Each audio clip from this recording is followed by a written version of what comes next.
My name is Soham. Welcome to Mengenic.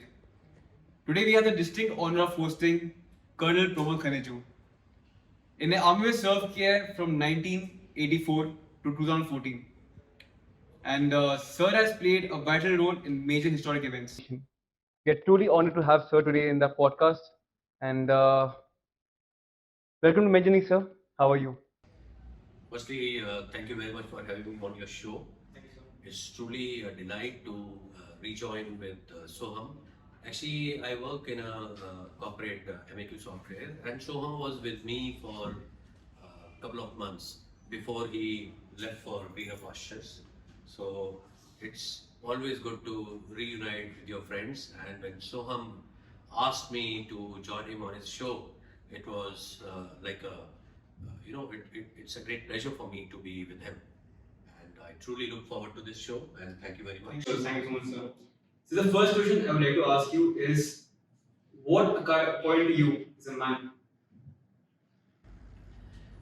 So, a very interesting question. Actually, I was taken aback by this question. I never thought that, on this forum, you'd be asking me what is man.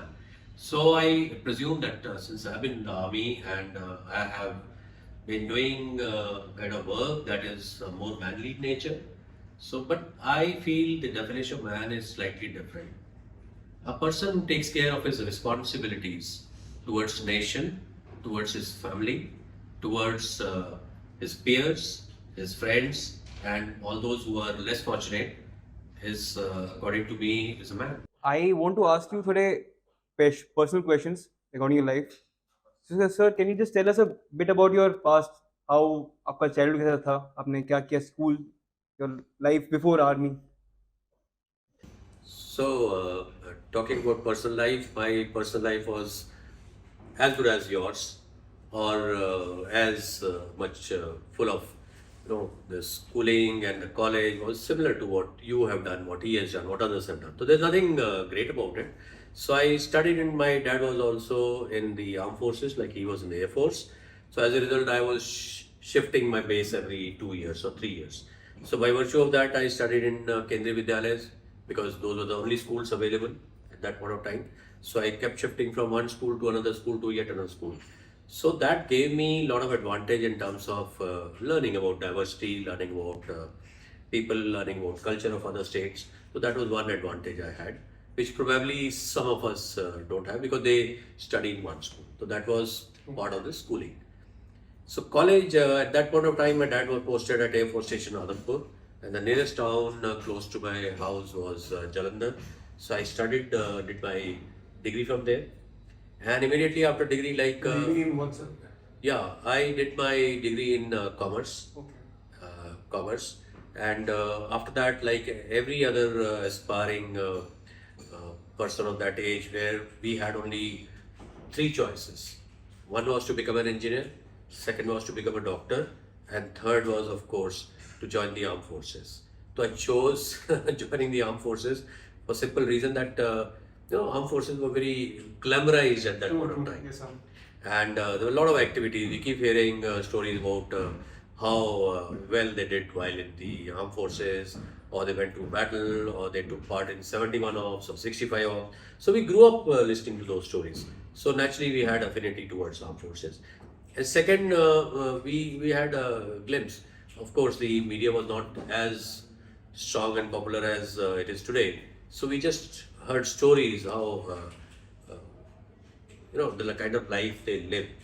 So we heard that they live a very good life in terms of sports, in terms of adventure, in terms of social life. So that's what gives you the kick True, sir. of joining the army. So your father, क्या आपके father ने did he inspire you to join army? Not at all. You see, he was in the Air Force. So Air Force and Army are totally different thing in terms of, I'll not say cultural change, both of them are part of the defense services only. But Air Force has a very structured life.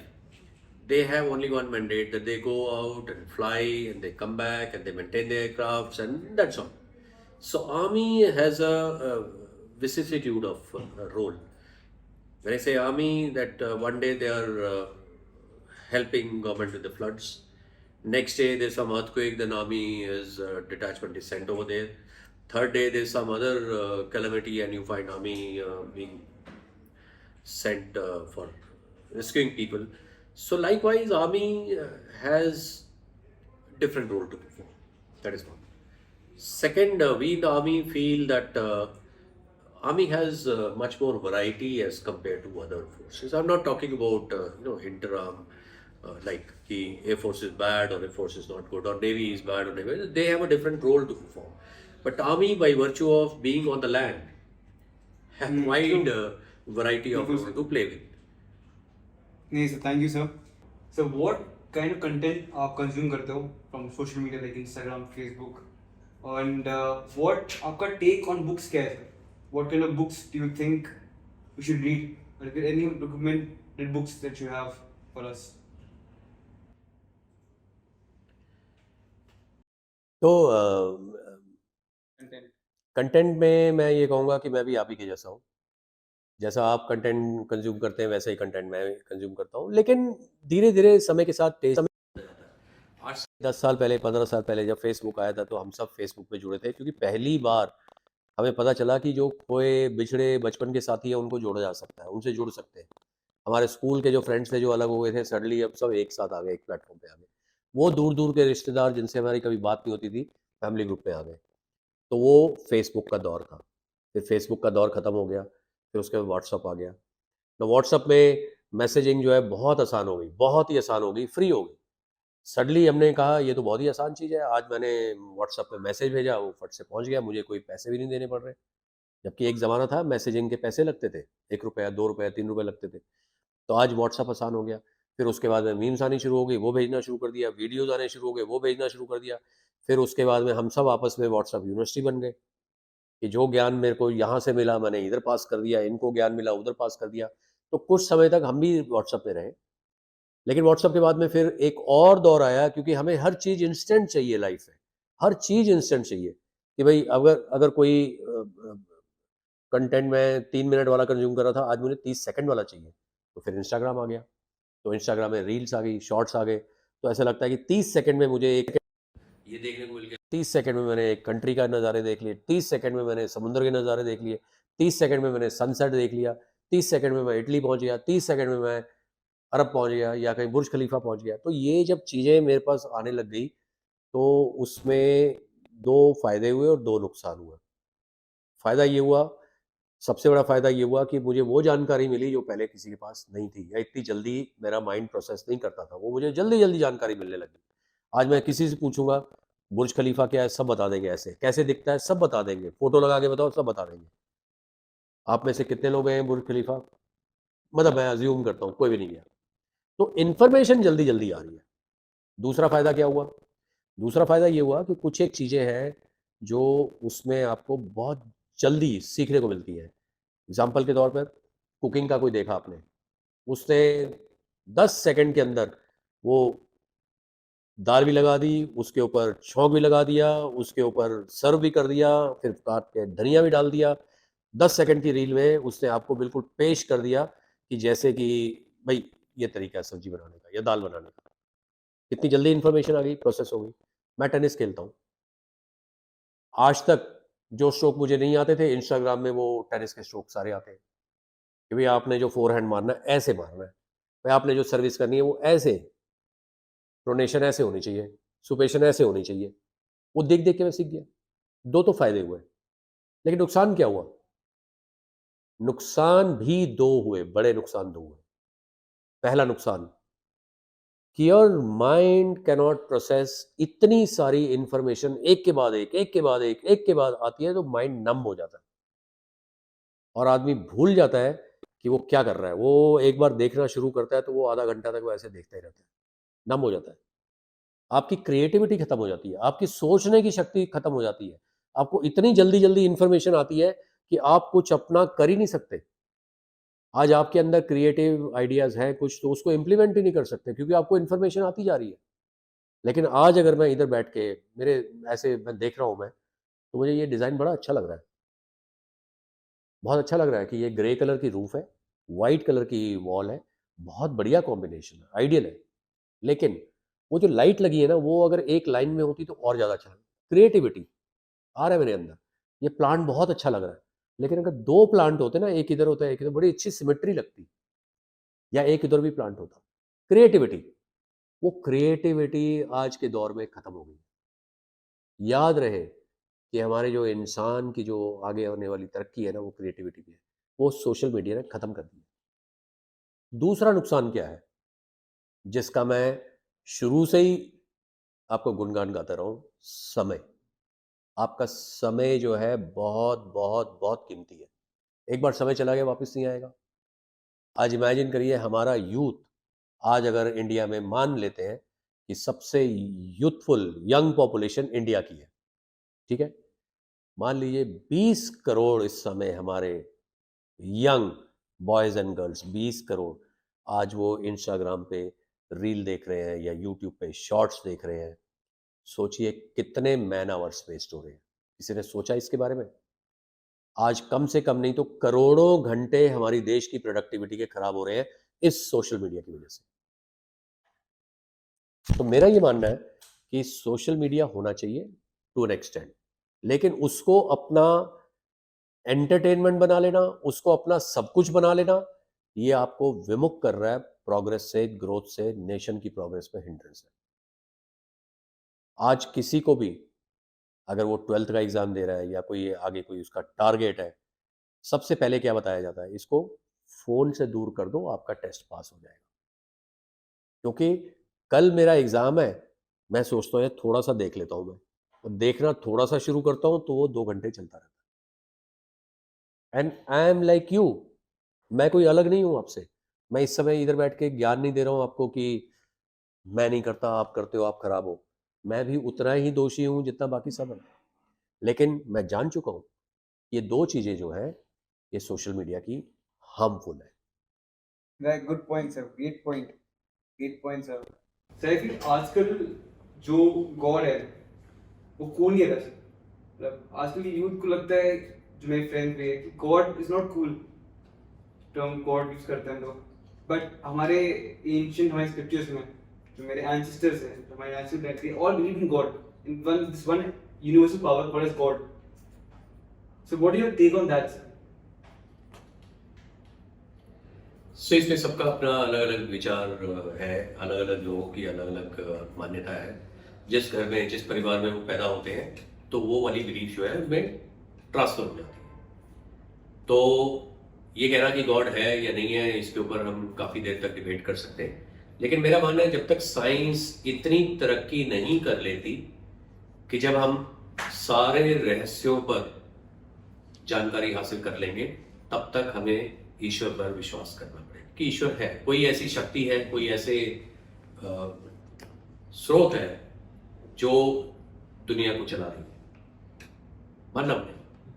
अगर आप नहीं मानते हैं तो कोई बात नहीं, प्रकृति कह लीजिए, गॉड को, नेचर कह लीजिए आप, कि कुछ ना कुछ ऐसा फॉर्म है जो चीजें हो रही है, दिन हो रहा है, रात हो रहा है। आप इसको साइंस कह सकते हैं, जिन लोगों को नहीं पता वो इसको गॉड कह सकते हैं। आज भी हमारे देश में चंद्रमा को पूजा जाता है, और चंद्रमा के जो है पूरा एक रिचुअल है इसके ऊपर, और आज हम चांद पर पहुंच गए। तो अगर ये आज से में भी हजारों साल पहले चांद पर पहुंचे होते तो शायद चांद की पूजा नहीं होनी होती। तब हमें दूर लगता था ये चांद ऐसे है, छोटा हो जाता है, बड़ा हो जाता है, उसकी वजह से ज्वार भाटा आता है, तो हमने उसकी पूजा शुरू कर दी। दूसरी बात यह है कि भगवान का अगर आप मानते हैं, कोई बुराई नहीं है। आपको अंदर से शक्ति मिलती है, कोई बुराई नहीं है। आपको भगवान को मानने से आपको एक अच्छा व्यक्ति बनने की प्रेरणा मिलती है, कोई बुराई नहीं है। क्योंकि हम भगवान का अगर हम चाहे डर के करें या श्रद्धा से करें या भक्ति भाव से करें, अगर हम अच्छे काम कर रहे हैं, अगर हम दूसरों पर जुल्म नहीं कर रहे हैं, जानवरों को नहीं उनको बुरी तरह से ट्रीट कर रहे हैं, या फिर बूढ़े माँ बाप की सेवा कर रहे हैं, भगवान से डर के भी कर रहे हैं, तो ये अच्छी बात है। मेरे अंदर एक डिसिप्लिन होना चाहिए, चाहे वो भगवान के डर से आए या भक्ति भाव से आए। लेकिन जिस चीज से मैं पर्सनली एग्री नहीं करता, रिचुअल से मैं बिलीव नहीं करता। रिचुअल का मतलब है कि ये इस तरह से पूजा की जाएगी, आपके 3 फूल इधर रखे जाएंगे, 2 आगे रखा जाएगा, दाएं हाथ को ऊपर किया जाएगा, बाएं हाथ को नीचे किया जाएगा। वो रिचुअल जो है वो हमारे बनाए हुए हैं। वो इसलिए कि हमने इसको एक एक रूप दे दिया है पूजा को या भगवान को या अर्चना को, ताकि सारे उसमें इन्वॉल्व हो सके, हमारी जो पीढ़ी है वो इन्वॉल्व हो सके कि भी इस तरह से करते हैं, पर्दा खुलेगा, कृष्ण जी दर्शन देंगे, हम उनके तक हो जाएंगे, तो अच्छी बात है। रिचुअल भी कुछ लोगों को मानना होना चाहिए, that's what keeps us binding. लेकिन मेरा पर्सनल टेक है कि मैं ईश्वर पे विश्वास करता हूँ, लेकिन रिचुअल में विश्वास नहीं करता। So how so nowadays kids don't really respect their parents. आजकल फैमिली सिंस दोनों पेरेंट्स वर्किंग होते हैं, मॉम एंड डैड दोनों वर्किंग होते हैं, तो एक रिलेशन जो पहले टाइम में था, सब फैमिली साथ में खाना खा रहे हैं, वो कम हो गया। तो एक gap between parents and children बहुत बढ़ गया है।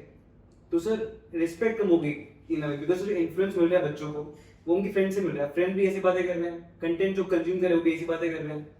तो सर जो बच्चे उनमें वो संस्कार या वो गुण नहीं आ पा रहे। तो sir what you suggestion can give to the younger generation to have a relationship with their parents? कैसा क्या करना चाहिए? तो इसमें दोष ये है कि पहले क्या होता था कि पेरेंट्स की बच्चों से बहुत एक्सपेक्टेशंस होती थी। जैसे बच्चा पैदा होता था तो उन्होंने सबसे पहले वो उस साइट पर जाते थे, मेरा बेटा इंजीनियर बनेगा.com। तो वो पहले दिन से, अभी वो आपने देखा होगा, बच्चा पैदा होता था तो पहले ही डिसाइड हो जाता था ये डॉक्टर बनेगा, ये तो इंजीनियर बनेगा, ये तो भाई परिवार का नाम रोशन करेगा। तो ये पेरेंट्स की एक्सपेक्टेशन थी, उनके दिमाग में एक टारगेट था कि मैंने जो अपने बेटे को या बेटी को ये बनाना है ताकि वो जीवन में सक्सेस पा सके, सफल हो सके। उनको एक ही मॉडल पता था सक्सेसफुल होने का, वो मॉडल था डॉक्टर बनाने का या इंजीनियर बनाने का, या फिर उनको कोई एक धरने में डालने का। तो उनकी सारी एनर्जीज पेरेंट्स की वो बच्चों को उसी तरफ प्रेरित करने में लग जाती है। तो इसके लिए वो चाहे साम दाम दंड भेद कुछ भी बच्चों को करना पड़े, उनको ट्यूशन पढ़ानी पड़े, उनको सुबह 6 बजे उठाना पड़े, उनको कोड़े लगाने पड़े, उनको चाहे बच्चों को रात को जगाना पड़े या जो मर्जी करना पड़े, वो करते थे पेरेंट्स। और वो बच्चों को कूट कूट के वो बना देते थे इंजीनियर, या फिर कुछ प्यार से करते थे, उनको सपने दिखाते थे कि बेटा तुम अगर पढ़ लिख जाओगे तो जीवन सक्सेसफुल हो जाएगा। अब उल्टा हो गया, पहले पेरेंट्स की एक्सपेक्टेशन होती थी बच्चों के प्रति, अभी बच्चों की एक्सपेक्टेशन होती है पेरेंट्स के प्रति। जैसे बच्चे बड़े होते हैं, क्योंकि अभी उनकी अवेयरनेस बढ़ गई है। आज छोटा बच्चा 5 साल का होता है, वो भी इंस्टाग्राम देख रहा है। आज बच्चा खेलने के लिए वो रोने लगता है तो उसको पहले फोन पकड़ा देते हैं कि ये देखो, तो उसके अंदर भी काफी इंफॉर्मेशन आ रही है। वो सबसे पहले कहता है मुझे तो आईपैड चाहिए, उसके बाद कहता है मुझे तो वो गेमिंग कंसोल चाहिए, उसके बाद कहता है कि मुझे ये भी चाहिए वो भी चाहिए। तो बच्चे की जो कल्चर है ना, वो आपकी वो आई नॉट से हेडोनिस्टिक कल्चर, लेकिन कंज्यूमिंग कल्चर होती जा रही है। और पेरेंट्स जो है उसमें उतने ही भागीदार है, तो उसको पकड़ाते जाते हैं, जो भी मांगता बच्चा दे देते हैं, क्योंकि उनको रेजिस्टेंस नहीं चाहिए। जैसे अभी आपने बताया पेरेंट्स आर वर्किंग पेरेंट्स, उनके पास में सब कुछ है, पैसा है, उनके पास में नॉलेज है, उनके पास में रिसोर्सेज है, लेकिन एक चीज नहीं है, टाइम नहीं है उनके पास। जब टाइम नहीं है, वो बच्चों को अगर वो टाइम नहीं दे सकते हैं तो बच्चे जो है विमुख हो जाते हैं उससे कि भाई। और आज बच्चे डिमांड करते हैं आपने मेरे लिए क्या किया। सबसे पहले बच्चे यही पूछते हैं कि भाई जब मैं बड़ा हो रहा था या बड़ी हो रही थी, आप कितनी बार आए मेरे स्कूल में, कितनी बार आपने पेटियां बटन किया, कितनी बार आपने मेरा साथ दिया, कितनी बार आप मेरे साथ कॉलेज में एडमिशन कराने के लिए गए, कितनी बार जो कुछ किया मैंने किया। आपने सिर्फ पैसे दिए और सोच लिया कि बहुत कुछ कर दिया। नहीं, मुझे आपका टाइम चाहिए था, आपने नहीं दिया। आप अपनी जॉब में लगे रहे, आप अपने बॉस को खुश करने में लगे रहे, आप अपने शाम के रात रख के 8-8 बजे तक ऑफिस में बैठे रहे, लेकिन हमारा क्या। तो इसलिए कुछ बच्चे जो जीवन में मतलब जिनको किसी वजह से सफलता नहीं मिलती है, या जिनको लगता है कि हमने वो अचीव नहीं किया जो हमें करना चाहिए था, या हमने अपना पूरा पोटेंशियल नहीं अचीव किया, वो उसके लिए दोष सीधा पेरेंट्स को मरते हैं। और वो एज ए रिजल्ट की वो डिसइंटीग्रेट हो जाती है फैमिली। वो पेरेंट्स कहते हैं गलत है, राइट सर, मतलब you can't blame your parents अपने कर्मों के लिए, आप उनको नहीं ब्लेम कर सकते पेरेंट्स को। नहीं कि इन्वॉल्वमेंट होगा उनका, बट जब आपको अकल आती है किसी ब्लेम कर रहे हो आप, तो गलत है किसी ब्लेम करना। नहीं, वो आपकी बात ठीक है, ब्लेम नहीं करना चाहिए उनको। मैं भी कहता हूँ बच्चों को ब्लेम नहीं करना चाहिए, हमने तो नहीं ब्लेम किया अपने पेरेंट्स को, लेकिन बच्चे जो है जब तक ये उनको समझ आएगी तब तक वो पेरेंट्स बन जाएंगे। तो हो सकता है कुछ फैमिली के अंदर अगर आपने एक बुक पढ़ी हो, टाइगर मॉम करके एक बुक है, बहुत ही फेमस बुक है, tiger mom. Tiger mom, okay. MOM। तो उसमें क्या था कि एक चाइनीज कपल है, उनकी जो मदर है, कपल की मदर, जो वाइफ है, जो उनकी कपल में जो लेडी है, she is very very strong lady and she wants her daughter to be perfect in everything. तो उसने अपनी दोनों बेटियों को परफेक्ट बनाया। पियानो उससे सिखाया, उसने तब तक सिखाया जब तक उंगलियों में से खून नहीं निकल गया, इतनी प्रैक्टिस। उसने अपने बच्चों को ये सिखाया है कि तुम्हें nothing less than perfect score लेके आना है। अगर 10 का स्कोर होता है किसी एग्जाम में तो 10 में से 10 ही चाहिए, मुझे 9.5 नहीं चाहिए। उन्होंने इतना उनको प्रेशराइज किया बच्चों को कि बच्चे जो है वाकई वर्ल्ड क्लास के पियानो प्लेयर्स बन गए, वाकई सुपर अचीवर्स बन गए, सुपर ड्यूपर अचीवर्स बन गए।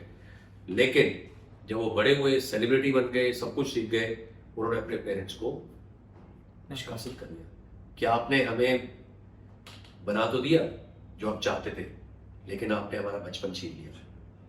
तो वो कहानी का सार यही है कि बच्चे जो है वो अपना बचपन नहीं भूलते, बड़े हो जाते हैं वो कहते हैं आपने उनको कितना उनको अच्छी तरह से रखा। तो पेरेंट्स के लिए कुछ गलतियां हमने भी की हैं, सभी पेरेंट्स करते हैं। तो मेरा ये मानना है कि पहली चीज जो अभी कुछ लोग गलतियों से सीखते हैं, कुछ लोग अपने एग्जाम्पल से सीखते हैं, कुछ लोग दूसरों के एग्जाम्पल से सीखते हैं। कैसे पेरेंट मैं ये एडवाइस करूंगा कि बच्चों को फोर्स नहीं करना चाहिए, लेकिन फोर्स नहीं करने का मतलब ये नहीं है कि उनको दिशा ना दिखाओ, उनको फोकस ना दो, उनके अंदर डिसिप्लिन ना डालो। ये कहना कि बच्चों को छोड़ दो कि भाई अपने आप ही तरक्की कर लेंगे, वो गलत चीज़ है। उनको दिशा दिखाना बहुत ज़रूरी है, फोर्स करना गलत चीज़ है। तो मेरे ख्याल से कोई फॉर्मूला नहीं है सक्सेसफुल बच्चे क्रिएट करने का, कोई फॉर्मूला नहीं है सक्सेसफुल पेरेंट्स का होने का, कि आप अपनी मर्जी से पेरेंट्स नहीं चूज कर सकते कि मेरे माँ बाप ऐसे होंगे। जो है आपको स्वीकार करना पड़ेगा, हर एक के पेरेंट्स वैसे ही है जैसे हैं। तो मेरे ख्याल से आजकल की जो relationship between parents and children जो खराब हो रही है, वो इसलिए भी हो रही है कि पेरेंट्स जो है सिर्फ एक ही चीज़ सिखाते हैं, ये मत करो वो मत करो, इधर ना जाओ उधर ना जाओ। ये सर आजकल जो कल्चर चल रहा है हमारा, तो पार्टी कल्चर, द यूथ, हम लोग ड्रग्स में, अल्कोहल में, वीड में, कंजम्पशन में, Delhi is number 3rd in all over the world in weed consumption, और यहाँ पे इलीगल है। सर आपके टाइम पे इन 1985 it was banned. So what is your take on that, on the weed consumption and the alcohol consumption that is going on, the drug consumption that's going on in our country, हमारे देश में चल रहा है? सो इसके लिए बहुत अच्छा सवाल है ये। देखिए, हर किसी को जीवन में कुछ ना कुछ डोपामाइन चाहिए, कुछ ना कुछ एंटरटेनमेंट चाहिए, कुछ ना कुछ उनको लाइफ में कुछ ऐसा चाहिए जो कि थोड़ा-सा उनको कुछ पलों के लिए उनको भुला दे, उनकी हार्ड वर्क, उनकी मेहनत, सारा दिन जो परेशानी रहती है, उन सबको भूलना चाहते हैं कुछ समय के लिए। तो उसके लिए सदियों से, मैं ये नहीं कहूँगा कि इस साल शुरू हुआ या 1985 में शुरू हुआ, सदियों से, राजा-महाराजाओं के ज़माने से, उनसे पहले से मदिरा का सेवन हो रहा है। मैं ये भी नहीं कहूँगा कि मदिरा पान जो है बहुत ख़राब है, नहीं करना चाहिए। मैं ये भी नहीं कहूँगा कि मदिरा पान जो है बहुत ज़्यादा करना चाहिए या बिल्कुल नहीं करना चाहिए। ये एक पर्सनल टेक है। ये आपको अगर कोई चीज़ अच्छी लगती है आप करिए, आपको कोई चीज़ अच्छी नहीं लगती है मत करिए, नंबर 1।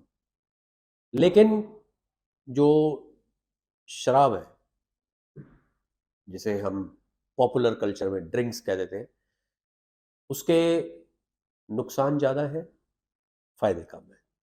जब आपने ये चीज़ समझ ली, तो आपको लगेगा कि वाक़ई ये अच्छी बात है।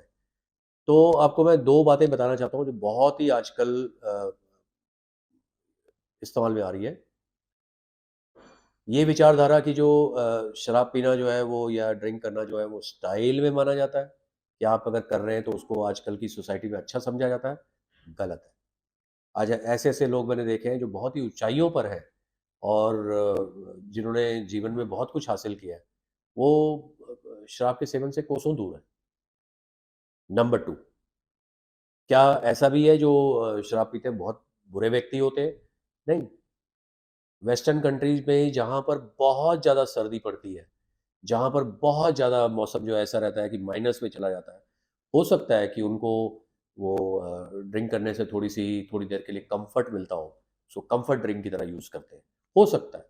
जबकि मेडिकल ने तो इसको भी रॉन्ग प्रूव कर दिया है कि शराब पीने से कोई अंदर गर्मी नहीं आती है या वो मेडिकल कंफर्ट में नहीं गिना जाता है। तो ये अपना पर्सनल टेक है, लेकिन एक चीज़ मैं कहूँगा कि ये जो ड्रग्स हैं, उनकी सबसे बड़ी कमी जो है ना, जो दुनिया को नुकसान पहुँचा रही है, कि ये एडिक्टिव इन नेचर होती है। एक बार आदत पड़ जाए, तो वो छूटती नहीं है। वो फिर आपका घर बिक जाता है, आपकी गाड़ियाँ बिक जाती है, आपके पर्सनल सामान बिक जाता है, आपके पुरखों की जायदाद बिक जाती है, सिर्फ़ ड्रग्स की वजह से। तो इसलिए ड्रग्स से दूर रहना चाहिए, क्योंकि इसका स्टार्ट करना तो बहुत ही आसान है, लेकिन उससे पीछा छुड़ाना जो है ना बहुत ही मुश्किल है। ऐसे-ऐसे लोग हैं जो ड्रग्स पे हैं, वो एक बार शुरू कर दें, तो फिर वो वापस नहीं जा सकते। तो पूरा उनका जीवन बर्बाद हो जाता है। तो ये मैं बार-बार एक संदेश देना चाहूँगा जो बा जिसके लिए इन्होंने मुझे बुलाया है, कि जीवन एक आपका जीवन बहुत अनमोल है। Your life is gift of God. It's very, very precious. Treat your life, treat your health as God's gift. तो उसको बर्बाद ना करें। चलिए मैं आपको एक बहुत बड़ी एग्जांपल देता हूँ। ये this is very interesting. I was talking to some young people few days back, and I asked them one question. Hey, do you take care of your mobile? And how do you take care of mobile? तो उन्होंने बताया कि वो उन्होंने अपने mobile के पीछे cover लगा लिया ताकि वो मोबाइल गिरेगा तो बच जाएगा। किसी ने कहा मैंने टेम्पर्ड ग्लास लगा लिया उसके ऊपर। फिर एक ने कहा मैं तो उसको ना हर आधे घंटे के बाद साफ़ करता हूँ, मोबाइल जो है सबसे बिल्कुल साफ़ रहना चाहिए, चमकना चाहिए। एक ने कहा मैं पीछे के लेंस भी साफ़ करता हूँ ताकि मैं फ़ोटो लूँ तो बहुत ध्यान रखूँ। तो मैंने कहा ठीक है, बहुत अच्छी बात है, आप अपने मोबाइल का ध्यान रखते हैं। कितने का होगा मोबाइल? मैंने कहा किसी ने कहा 8,000 का, किसी ने कहा 10,000 का, किसी ने 20,000 का, अलग-अलग रेट बताए। तो उन्होंने 15,000 के आइटम की बहुत केयर दिखाई मुझे। अच्छा भी लगा मुझे कि मोबाइल उनके साथ में रहता है। लेकिन फिर मैंने उनसे एक सवाल पूछा। सवाल क्या था? वो एक तरह से जानकारी उनसे हासिल की कि ना मेरे एक किसी व्यक्ति को, मेरे एक जानकार को किडनी की आवश्यकता है। अगर आप में से कोई, इतने सारे स्टूडेंट्स हैं, यहाँ पर अगर आप अपनी किडनी दे दो, तो वो 20 लाख देने को तैयार है। तो हाथ खड़ा करोगे कोई देना चाहेगा तो? आप मानेंगे नहीं, 70 लोग थे, एक ने भी हाथ खड़ा नहीं किया। मैंने कहा चलिए किडनी छोड़ दीजिए, लिवर देने के लिए कोई तैयार है अपना? मैंने कहा लिवर के चलिए मैं आपको 5 लाख ज़्यादा दे दूँ, 25 लाख दिलवा दूँगा। लिवर देने के लिए तैयार नहीं हुआ। मैंने कहा चलिए ठीक है, आपकी 2 आँखें हैं ना, एक आँख से भी गुज़ारा चल जाता है। एक आँख दे दो 5 लाख की।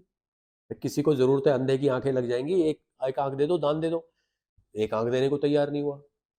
तो मैंने कहा अब मैं अगर आपके बॉडी का अवलोकन करूँ या उसके मैं एक आंकलन बनाऊँ कि आपकी बॉडी कितने की होगी, तो मेरे हिसाब से भई 2 किडनी है, 50 लाख की किडनी हो गई। 2 आँखें हैं, मेरे हिसाब से 10 लाख की वो हो गई। आपका लिवर है 25-25 लाख का, तो तकरीबन लिवर का मैंने लगा लिया 50 लाख का लगा लिया। और बाकी ऑर्गन वगैरह, दिल वगैरह तो उधर तक पहुँचा नहीं, दिमाग तक तो पहुँचा नहीं। तो वो मतलब 1 आध करोड़ की या 2 करोड़ की तो बॉडी होगी। फिर मैंने उनसे कहा कि आप मोबाइल जो 10,000 का है, उस पे तो आप बहुत पॉलिश करके, चमका करके उसके ऊपर गार्ड लगा रहे हैं, और जो आपका शरीर इतना अनमोल है, उसकी आप सुरक्षा करना ही नहीं चाहते। आपके पास में 2 करोड़ का शरीर है, 3 करोड़ का, या अनमोल है, उसकी कोई वैल्यू नहीं है।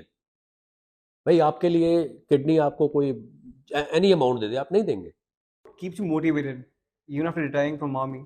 आप अभी भी जॉब क्यों करते हैं? आपको ज़रूरत तो है नहीं sir, since you retired. What what is that kick जो आपको हर दिन मिलती है सुबह उठने के लिए, जाने के लिए?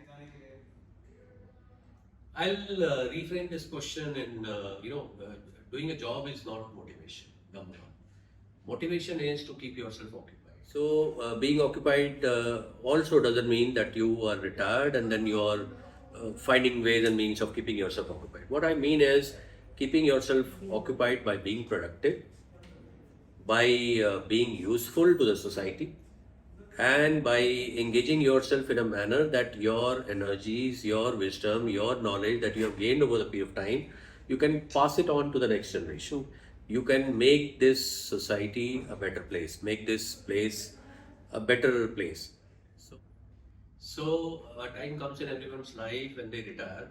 And in fact, while in service, while in any other job, maybe government job, civil job, you keep waiting for that day when you retire. And that day when you have no office to go to, no deadlines to meet, no targets to perform. So everyone keeps waiting for that golden era that one day I'll retire.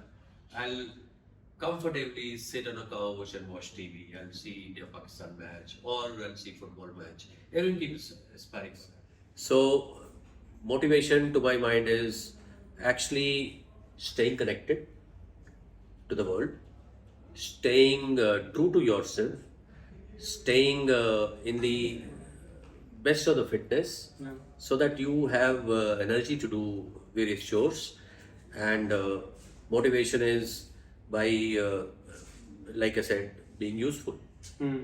So I Well, really enjoy well, myself by being in a company where I find myself, I'll not say competing with the young person, but I find them as good teammates. Yeah. So I really enjoy their company and I feel young in their company. So that's what is motivation for me. That's really nice, sir. That's really nice.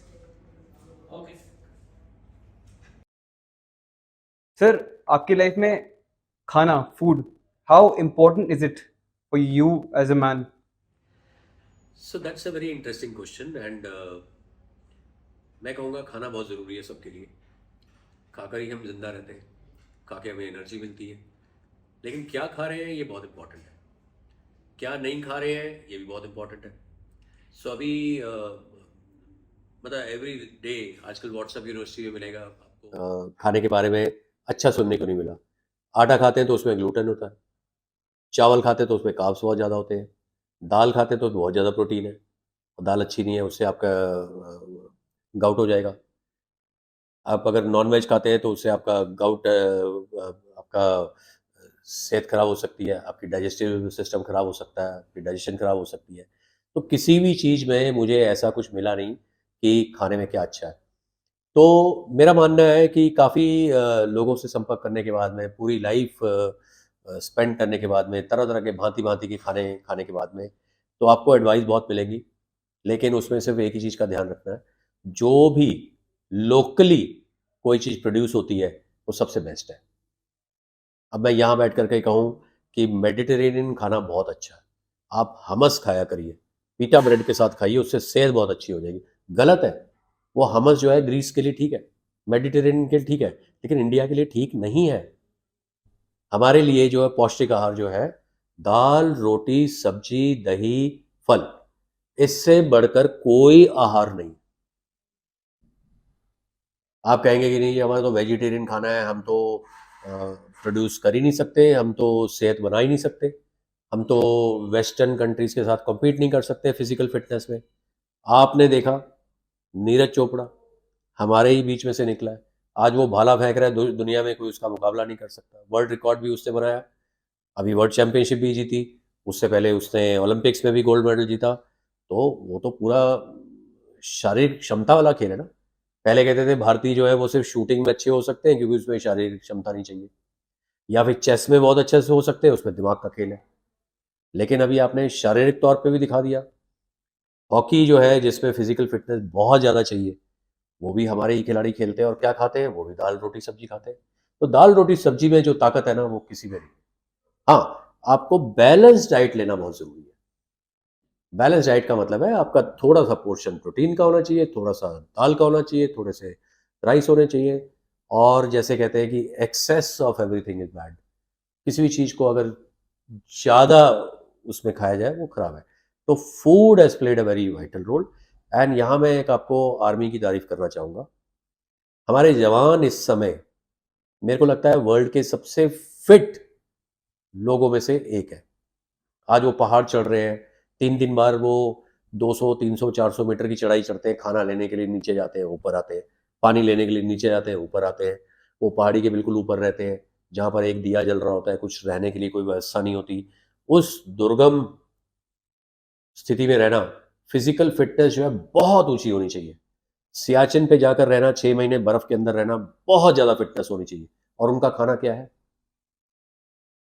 यही खाना जो हम खाते हैं, देसी खाना। और वो सबसे फिट है दुनिया के। और आप देखेंगे, रशियंस को देख लो, मोस्ट अनफिट। अमेरिकन को देख लो, बहुत फिट होते हैं, लेकिन जैसे ही वो 30-35 में पहुंचते हैं, वो 60% अमेरिकन जो है ओवरवेट है। आपको बहुत कम इंडियंस ओवरवेट मिलेंगे। जो ओवरवेट मिलेंगे वो उस कैटेगरी के मिलेंगे जिन्होंने अपने कुछ और आदतें उनकी गलत है। तो मुझे लगता है खाने में इंडियन आर्मी बहुत फिट है, क्योंकि उनका पौष्टिक आहार है। और ऐसा भी नहीं है कि जो वेजिटेरियन लोग हैं वो जो कम फिट है, जो नॉन वेजिटेरियन ज़्यादा है। लेकिन से वेजिटेरियन भी उतने फिट है, क्योंकि वो उनकी फिटनेस जो है एक्सरसाइज में है, उनकी फिटनेस जो है मेहनत में है, उनकी फिटनेस जो है रोजाना जो उन मसल्स को टारगेट करना जो आम आदमी नहीं करता है। तो that answers your question on Right, sir. Right. It food, does. It does. Importance of food. Yes, sir. Your moment of being a man. कि अब मुझे पता है कि ये मेरी रिस्पॉन्सिबिलिटीज है, ये मेरा परिवार संभालना है मुझे, ये मेरे पे बर्डन आ गया। आपको कब हिट हुआ कि यार I need to be a man, I need to man up? आपको ये चीज कब आपको ऐसे रियलाइज हुई? आज तक रियलाइज ही नहीं हुआ। नो, इसका कारण है। कारण ये है कि अगर आप कोई चीज आपके अंदर नहीं होती ना, तो आप एस्पायर करते हैं कि मैं ये करूंगा। अगर आपका नेचर इस तरह का बन जाता है कि जिम्मेवारियां संभालने वाला, या अपने आप खुद के प्रति सजग रहना, जिम्मेवार बनना, तो वो कोई लाइन ऐसी बनी नहीं जो मैंने क्रॉस की कि भी आज मैं मैन बन गया या उससे पहले मैं बॉय था। वो ऐसा कभी आया नहीं। जो काम आप कर रहे थे वही करते रहे। जो आप जिम्मेवारी का आपके अंदर एहसास था वही वैसा ही रहा। तो ऐसा कुछ नहीं किया कि मैंने कोई डिफरेंट किया मैन बनने के लिए। मेरे ख्याल से हम सभी जो है, अगर आप यहाँ सामने बैठे हुए हैं, आप अपनी जिम्मेवारियों को समझ रहे हैं, आप यहाँ पर बिल्कुल अच्छे तरीके से बैठ के अपना काम कर रहे हैं, आप उतने ही जिम्मेवार हैं जितने बाकी सब। अगर आप में जिम्मेवारी का एहसास नहीं होता तो शायद आप यहाँ नहीं बैठे होते।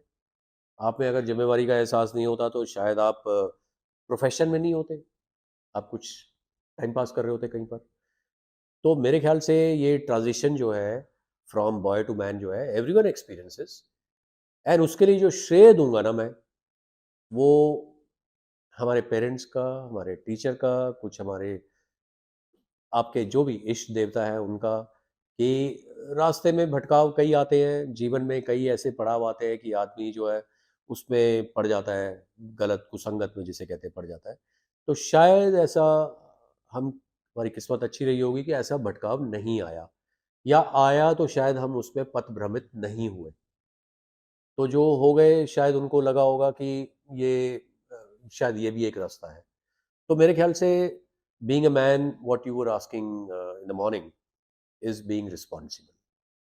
And being responsible is not towards yourself or towards your family. It's being responsible towards everyone around you. So you're responsible. आज आप अगर टैक्स देते हैं तो यू आर बीइंग रिस्पॉन्सिबल। आज आप अगर ट्रैफिक का उल्लंघन नहीं करते हैं तो यू आर बीइंग रिस्पॉन्सिबल। आप अगर कोई ऐसा काम नहीं करते जैसे अ, नारी का सम्मान करते हैं, तो वो यू आर बीइंग रिस्पॉन्सिबल। ठीक है। आप अगर अपने घर में स्त्री का सम्मान करते हैं तो being a man, I think ये बहुत अच्छी बात है। ये तो हमारे शास्त्रों में भी कहा गया है। तो वो कहते हैं ना, स्त्रीश्च देवता तत्र रमन्ते। जहाँ पर स्त्रियों का पूजन होता है, सम्मान होता है, वहाँ देवता भी जो है वो विचरते हैं, रमते हैं वहाँ। Sir, any 4 books that you recommend जो आपको काफी हेल्प की आपने लाइफ में? आपके कोई 4 बुक्स जो आपको लगता है कि हमें पढ़नी चाहिए, कि स्टार्टिंग के लिए पढ़नी चाहिए, कि इन बुक्स को अगर आप फॉलो करो, इन बुक्स या इन ऐसी विचारों को फॉलो करो, you can have good life, a good sustainable life, prosperous life. So books to an extent give you good knowledge, good experience. लेकिन ज़्यादातर बुक्स जो लिखी जाती है ना वो कमर्शियल एंगल से लिखी जाती है, और ज़्यादातर बुक्स जो होती है वो प्रैक्टिकल होती भी हैं और नहीं भी होती हैं। तो जितनी भी नॉलेज की बुक्स है, मैंने ये देखा है कि हर कोई अपनी थ्योरी देता है, हर कोई अपना फॉर्मूला देता है, हर कोई अपना तरीका बताता है, लेकिन at the end of the day कि जो कुछ करना है वो आपको ही करना है। Your instincts will tell you what is right, what is not right. तो बुक्स में कुछ एक चीज़ें हैं जो घूम फिर के सामने आती हैं। जैसे अभी मैंने थोड़ी देर पहले बात की थी कि अब 1 घंटा पहले उठते हैं तो आप अपने जीवन को बदल सकते हैं। तो the book which I refer to everyone is compound effects, जो कि बहुत ही अच्छी बुक है, which I feel can change your life. आपका जीवन बदल सकती है। कैसे बदल सकती है? It only talks about the compound effect. आपका जो समय है वो फाइनाइट है। अगर आप एक दिन में 1 घंटा भी निकालते हैं तो आपको एक जंप स्टार्ट मिलती है over others, your competitors, your piers, your fellow members, कि आप अपने जीवन को और अच्छा बना सकते हैं। तो कुछ एक बुक्स हैं वो थोड़े डेटा देती हैं कि एक दिन में इतने सेकंड्स होते हैं। आपके बैंक में अगर मान लीजिए 84,000 रुपये हैं और रोज़ जो है पैसे आप अगर खर्च नहीं करते हैं तो वो जब्त हो जाएंगे, ख़त्म हो जाएंगे। वो टाइम के साथ जोड़ते हैं वो एग्जाम। फिर वो बाद में कहते हैं कि नहीं वो पैसे नहीं, वो आपका समय है। अगर वो समय चला गया वो वापस नहीं आएगा, इसलिए आप अपने समय का सदुपयोग करो। तो मेरा ये मानना है कि yes, compound effect is a very good book. The 7 Habits of Successful People is a very good book. Then you know, a whole lot of series actually. Ki, even sometimes fiction teaches you a lot. Where Eagle Deer is what I studied much earlier during my childhood. I still feel it is one of the best books by. Which one? Where Eagle Deer. Where Eagle Dare. Okay. Eagle's Nest. Eagle's Nest. It's another good book. So likewise, there's so many books which you can come across and read. तो मेरे ख्याल से काफी अच्छी books हैं ये सब। Right, sir. Sir अभी जो एज चल रहा है दैट इज कलयुग। जो हमारे डीमंस हैं वो हम में ही हैं, जो गुडनेस है वो हम में ही है। अब सर सिंस आपके टाइम में कंटेंट आता था, यूजुअली आप दूरदर्शन एक चैनल था, जिसमें Mahabharat, Ramayan, good content, very very rich content हमारे संस्कार, हमारी हिस्ट्री के बारे में। पर सर आजकल कंटेंट नहीं मिलता, वी हैव अ चॉइस। तो सर इस कलयुग में यूथ के लिए एक मैसेज जो आप चाहेंगे देना गुड ईगल के बारे में, what is So you mean to say कि people who have gone astray, how do you bring them back to Yes, sir. the path? That Yes, is one. And or you mean that in today's age, where everyone has got so many options available to them, how do you keep them focused? yes, Am I right? you'd say that, sir. Yes, sir. Okay. So that's a very good question, in fact. So what I feel is that everyone knows what is right and what is wrong. I also know it, you also know it, and he also knows it. Everyone knows about it. It's only a matter of time that when one realizes that this particular act of mine is not correct, so he will shun that. So one would not need any interference or any cajoling or any poking from anyone. Okay, don't do this, don't do this. It should come from within. Yeah. That is one. And I think with so many distractions available to everyone in their lifetime, so keeping yourself focused is very important. So how to keep yourself focused is very important. Where your friends, like you say that you choose your friends the way you want to become. Your family, your parents, and your peers, they play a very important role actually. True. So if you choose a company that is focused, you'll remain focused. That is one. Number two, I've already told you once, if you get up early in life, I think that will set the day for you and rest of the things will fall by itself. Third thing is, which is very, very important for staying focused, I must say, keep the distractions away. Now, what are your distractions? Your distractions are your phone. Phone is a tool. It should not become your master. Yeah. Okay? Every time you have the phone, because everything is packed into one. There's so many applications that I have lost the count also. So keep the distraction away. Use it as a tool. It's a good means for communication. Use it as a communication tool. Good tool for gaining information through your various Google and other applications. Use that for this. The third thing is, fourth thing is, which is very important, keeping distractions away. You should have your goals very clear. So your life goals should be very clear. Ki at every stage you should reset yourself. Ki what are my goals? When you're growing up, your child, you should exactly know, or your parents should tell you, okay, this is what is your capability. This is what you've been counseled for. You have the capability of becoming this person, or you can become a better version of yourself only if you concentrate on this particular part. So you heard a number of stories, Tendulkar being Tendulkar and Vishwanathan Anand being Vishwanathan Anand.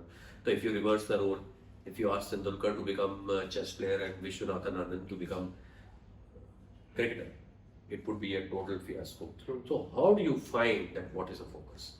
So I think that fall will also come from it. You will be discovered. You may be, any person, but you will be discovered. So just wait for that thing to happen. You will be found. So when that happens, you will get your calling. Right. So I think once you get your calling, then of course, focus is much easier. You will remain where you intend to be. You will not get any distraction. You will not be distracted by too many ponderables, too many interjections. So like this. Right, sir. Thank you so much, sir. It was lovely having you at Menjanic, and Thank you very much. I also enjoyed myself as much as you enjoyed asking questions. And thanks for the lovely setup. I think this is a wonderful medium, and let's connect more often and see.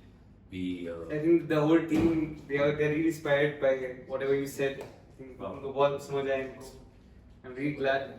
Thank you so much, sir. Thank you, sir. Thank you.